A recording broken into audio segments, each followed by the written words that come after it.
What's up, guys? Welcome to another Hidden Jiu-Jitsu mat chat. I'm here with my good friend Chris Sanford. Chris is a black belt under Luis, Claudio, and Thiago Vega. Yeah, Thiago Vega. Yeah. Luis got his black belt from Rickson. Also, they're based out of Chicago. But you've had a really interesting journey. So many of you guys don't know. If you guys recognize Chris, you guys might recognize him. Maybe Chris, not. Well, you fought in the May back in the day. Yeah, right. Yeah, season 1, Ultimate Fighter. You were in season 1 of the Ultimate Fighter. And a lot of people remember that, right? That's what really launched, got the UFC huge, was the Ultimate Fighter that series. Yeah, you fought what else? What other? WEC. The WEC. In the beginning of that. Yeah. Early on. First one. WEC 1, 3. I think I did 3 WECs. Yeah. So Chris is a lot of good guys old school. Yeah. Comes from the background of fighting, using jiu-jitsu in kind of the most realistic situation possible, where it's a fight, and obviously it's not a street fight, but that's as close as you can get in a competitive nature where it's not illegal, where you can legally do it, and it's competition wise. So tell the guys a little bit about your journey through jiu-jitsu. Who did you start with? Who did you guys you train with? I started jiu-jitsu around 95 or so. Started in the Bay Area, started with Ralph Gracie and Ceasar Gracie when they were actually still together. A very, very small academy. Kurt Osiander. Yeah. I think he had just got his blue belt. Okay. So, this is an academy. Way back. Yeah, that's like way back. Yeah, and a lot of my best friends, Scotty, Gumby, Dave Rudiger, Dave Camarillo brothers. And the list goes on and on and on. I was super close with all those guys. Those guys used to come down to my house and stay at my house in LA for, when we had the competitions in LA, everyone would crash. We had these mats we'd lay out into the living room and we'd all just hang out. Yeah. And so I was there for a brief moment, then moved to Santa Barbara and trade with Franjinha at Paragon. The man in Santa Barbara. Another good guy. Produced guys like Tyrone Glover, Jeff Glover, Bill Cooper. So I've been fortunate to train with some really good guys. Very technical too, super technical. Yeah, super technical. Then moved back to the Bay Area and was at Caesars for a long stint, which you have Dave Terrell. If you don't know who that is, go look him up. He's a beast. For real. And Dave was one of the guys that was super into leg attacks. Back then before it was like a common thing. Mm-hmm. Yeah, absolutely. Go watch him in the early Abu Dhabis and stuff. He's a beast.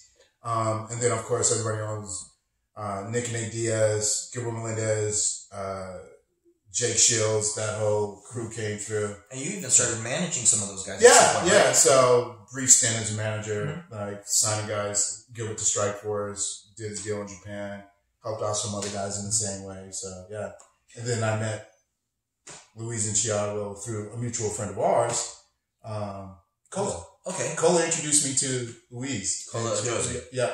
And then started training with him off and on and eventually got my black belt there. So awesome. Yeah. So all the guys that you've trained with, obviously you notice a difference in styles, right? There's kind of some vast differences that I can see, at least, between house style, definitely between Ralph and Franjinha style. And then Luis's style. Very different. Very, very, very different. And then you've been training with me the last few months. Very, very different. Found out that I was moving to Vegas. You reached out to me on Facebook and hey man, I heard you're living in Vegas. We moved to Vegas. Let's get together. And you were on my list of guys I wanted to train with, and it was just worked out perfect that I moved here and you moved here. So I had to reach out. Yeah, definitely. So talk to us about difference in styles. What did you learn from training at different places? What made you gravitate to one thing over another? Sure. And what your mindset? Sure. So,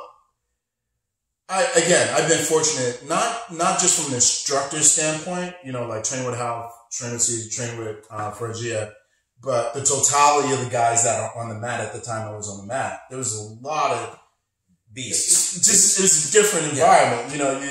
Even at Caesars, it was just you basically got to train with the who's who of American Jiu-Jitsu. Yeah, all the Bay Area guys, and then just great Paragon. Paragon, Franjinha. Yeah.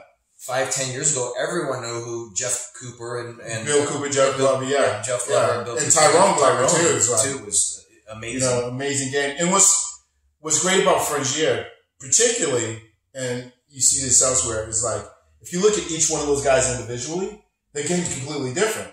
Like Tyrone's game doesn't look like Jeff. Jeff's game doesn't look like Bill. It's completely, to me, that's an indication of a really solid instructor who can bring different guys to that level in different ways. High level, they all have their own style. And I've talked about that a lot too. Like we're all going to learn jiu-jitsu and just, you know, we're all going to have our own style. And that's why we call it a martial art. It's our own expression of the art. So, you know, he passed on the philosophies and the concepts, and that's each of their own individual expression of it. Yeah. Right? And they were able to do it at a high level. Yep. And to answer your question, I think my natural interest and progression in jiu-jitsu has always been to lean towards efficiency, right? And proficient. And, you know, as I get older, that becomes more important. I'm in my 50s. So, like the high flying, acrobatic, complex type moves, just, to me, it doesn't appeal, but also how effective am I going to be like that? That's something that takes so much athleticism. Yeah, it's too much for you at this stage in my game. So,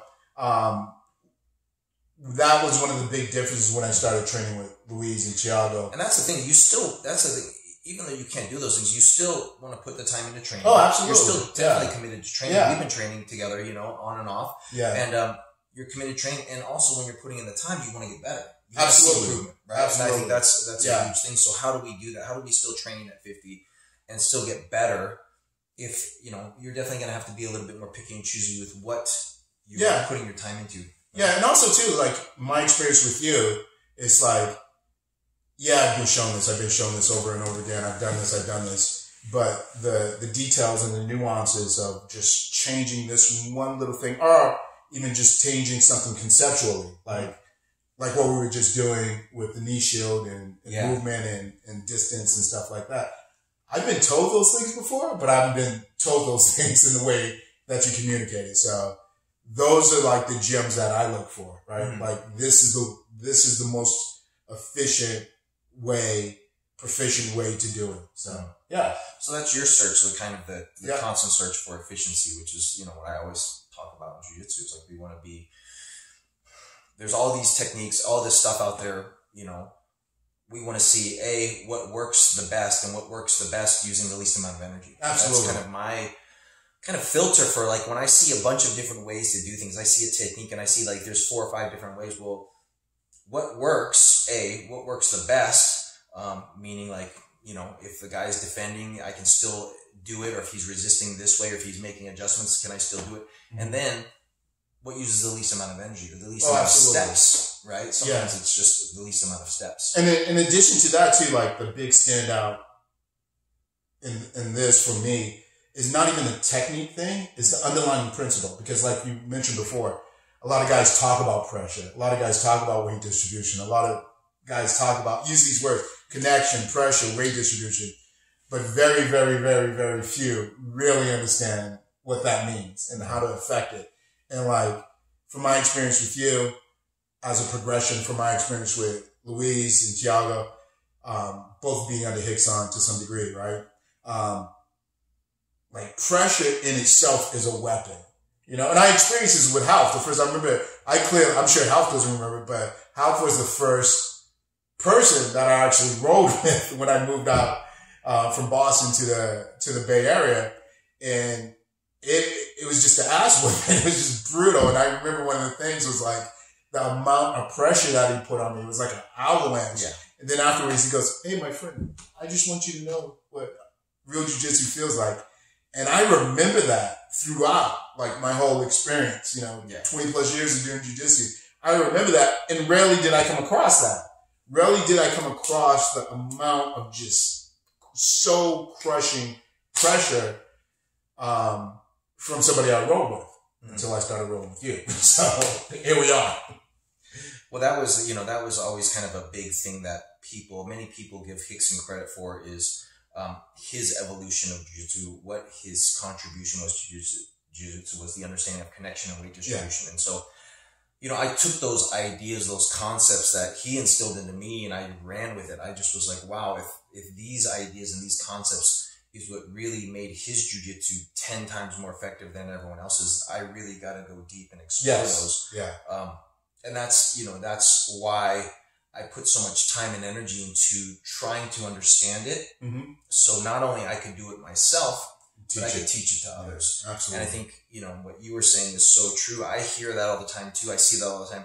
It's almost like those words, connection and weight distribution, have become catchphrases where people will throw them out in teaching. Like, oh, connect to this guy or connect. But they don't say how or why or where to create the connection. Yeah, you're being nice about it. Yeah. They don't fucking know. A lot of guys don't know. And I mean, some guys do know, and they're maybe not good at teaching it, but they're not, there's a deeper explanation that really helps people to be able to absorb it. Like, you've heard it before. I've heard it before. I've seen it before. But let me rephrase that, not to be like controversial or divisive. A lot of guys know, but they know at a superficial level. Mm-hmm. Right? Right. And they teach it at a superficial level. And I think guys with a certain athleticism, a certain amount of experience, it's almost like they proceed in their jiu-jitsu with a false positive. Like, it's effective for them. It works. They crush dudes. They beat dudes. But until you know and you've experienced it, like for instance, like a lot of guys out there, I'm sure, think a lot of what they hear about Rickson is mythology. Like, oh, what if he was fighting now? What if he fought Pistache or whatever? So you don't know until you know and you experience it, and it's a real thing. Like, you don't know. So, and you've never trained with Rickson, but you trained with me. And Luis and Thiago, and I had a little bit of experience with Rickson at seminars and stuff like that, and you get a sense of like, that's a real thing. No, and absolutely, and it's funny because that argument always comes up. People always ask me, what was my experience? Is it real? Is he really that good? And I always say, listen, man, don't trust what I have to say about it. Yeah. Go ask Fabio Gurgel. He's been very vocal. Yeah. Fabio Gurgel is a multi-time world champion. Marcelo Garcia's instructor. Franjinha's instructor. Right? Yeah. Ask him. Yeah. Ask Solo. Ask Shanji. Yeah. Ask the all truth these is out there. that have trained with him. It's not hidden. Paulo Filio made some comment in, I think, Tatami magazine or a magazine years ago about him training with Rickson when Rickson was 50. Yeah. And saying that nobody has ever destroyed him the way that Rickson did. So, and I say, don't trust my word. Yeah. There's enough guys out there that are legends and goats in their own respect that come out there and say it very openly. Sure. And for me, it's not even about the person, right? I wouldn't make it about Rickson or make it about you even but I think it's like, contemplate some of these things, right? Contemplate, like, what pressure really means, what connection really means. About that style of jiu-jitsu. About those subtleties in the expression of the art. Because really, it's just jiu-jitsu, right? Rickson is one man's ability to express the art a certain way. Sure.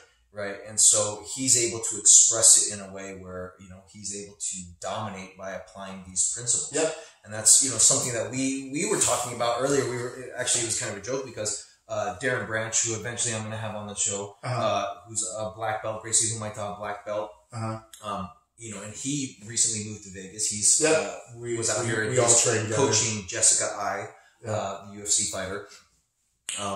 And it was a funny thing because, Darren's been over here. He's trained with me quite a few times. Mm-hmm. And we train together. We all train together, right? Yeah. And so he mentioned that to be able to get to do what I do with my weight distribution and connection and those things is not easy. Yeah. He's like, what was he saying? So Darren and I kind of get it.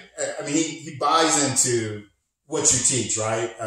When you experience it, sorry to deny, right?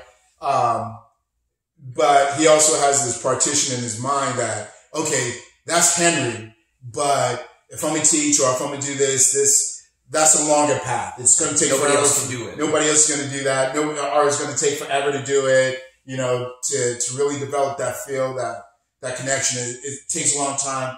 What do I give my students in the meantime? Or what do I focus on in the meantime?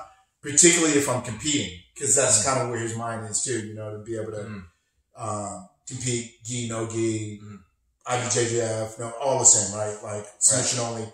he has a different approach to thinking that this doesn't necessarily apply to that because the core of the conversation was like, well, if somebody does a barabolo, I need to know how to deal with that. Or if this technique comes up, I need to know how to deal with that. And because most of what you teach is void of that kind of stuff, he still feels he needs to dabble in this and that stuff as well. And of course, it's super important to learn that stuff. But, you know, what I always go back to is the fundamentals. When you have strong fundamentals, when you have very strong basics, that tends to negate a lot of it, if not all of it. A lot of it. And, you know, like we were just talking a minute ago, and I thought, hey, we should record that whole conversation. But literally, you know, what I do is not easy to achieve. I've been doing it for 25 years, and I do it as a profession, and I'm super committed and focused. And even when I'm not training on the mats, I'm thinking about jiu-jitsu. Mm-hmm. So it's certainly not easy because it takes a lot of time, but the path is simple. Yes. The path is simple. What I'm teaching is not complex. It's not complicated. No. But what it does take is commitment for someone to focus on the basics and develop those strong fundamentals. Because, I mean, when I train with you, when I train with Darren, right? Mm-hmm. What do I do that, I mean, have I ever caught you in something that you don't know? Haven't seen before. I've stood asleep, cross-collar choke. You know, I'll catch you in scarf from time to time, hold you cross-eyed. You know, it's all basic fundamental stuff. Basic stuff, right? Yeah. And I think this is where people get lost, right? Like, oh yeah, I've seen the scissor sweep. Oh yeah, I've seen the, you know, and I always tell guys, well, how often in training do you even see a black belt mount somebody lapel choke? Mount somebody lapel choke. Yeah. Like, at least in training, you should see this just like, every black belt should be able to do this to purple belts, blue belts at will, but you don't see it. Ralph Gracie. Hardy does, but he's considered an exception, right? And so, you know, it's so funny because I use him as an example all the time. His match with Buchecha, right? He came out of retirement, hadn't competed in a gi in 5 years, was fighting or competing against a much younger, heavier. They said that he's probably the most athletic heavyweight ever. You know, multiple time world champion. Mm-hmm. And Hodger hadn't put on a gi in 5 years because he had been focusing on MMA. And, you know, 2 minutes after he hits the ground, right? He arm drags, takes the back, and catches him in a bow and arrow. And so I always say, by the time you're a blue belt, you know how to do an arm drag from the guard. You know how to take the back, and you know how to do a bow and arrow choke. How many of the blue belts can do that to Buchecha? How many guys can do it? So it constantly goes back to, you know, the path is simple, but following the path, staying on the path, really getting the basics and committing to the basics is not. People, you know, we were talking about Larry Bird. He used to shoot 500 free throws a day. That was his thing. Like, he's going to sit there and shoot 500 free throws every day. And he even said, it's boring, but that's what you need to do to get to that level of skill. Kobe Bryant used to show up, and he used to 2 hours before practice, and shoot free throws. But I'll say this because I think this is an important point. Everybody is familiar with these fundamental basics, right? Mm-hmm. But I think, just from my experience training with you, is that the majority of us are experienced with these basics fundamentals at a very superficial level. Like using the bow and arrow choke as an example. Because I watched that video over and over again. And I was like, is he doing it the way that Henry would do it and this and that? And the 2-finger grip? Is he doing it? You know what I mean? So like these things, like people aren't even aware of the proper grip. Or the more, I shouldn't even say proper because it's not like that wouldn't work because it could work. But the most efficient way to do it, the most proficient, the way to do it. So I think some of these, I don't know if some of these things there's definitely subtleties in the basics which help you to be able to do it. It makes a world of difference in my opinion. Right. Like it makes a world of difference. And that's what I've always been focused on teaching and passing on is those, the advanced basics, sometimes people call it. So Pay attention, people. Pay Well, attention. anyways, guys, thank you so much, man, for hanging out. Thank you for everything. Thank you for sharing. I appreciate it, and it's super cool, man. That you know, for you to have years and years and years of experience. You know, first season of Ultimate Fighter, and being involved not only in jiu-jitsu but MMA and seeing jiu-jitsu from that context. You know, your appreciation of what we're doing, what I'm doing, what I'm teaching. I've been beat up by a lot of great guys, so I can definitely 100% without hesitation vouch for everything that I've learned from Henry, being at the definitely higher end of jiu-jitsu knowledge, the very, like, go out by all this. I mean, I don't want this to turn into a commercial, but I 100% endorse, like, everything you do, bro. It's changed my game, like, so guys, if you guys enjoyed our little match chat, make sure you guys make sure you subscribe. If you guys have any questions for me or Chris, just throw a comment in the section below. And anyways, guys, I have a ton more match chats coming. A lot of amazing guests. We got to get Darren on here because he's been training forever and he's has an interesting journey. And great stories, you know, he was coaching at Extreme Couture for a while. So I love sharing these stories with you guys. So anyways, guys, take it easy.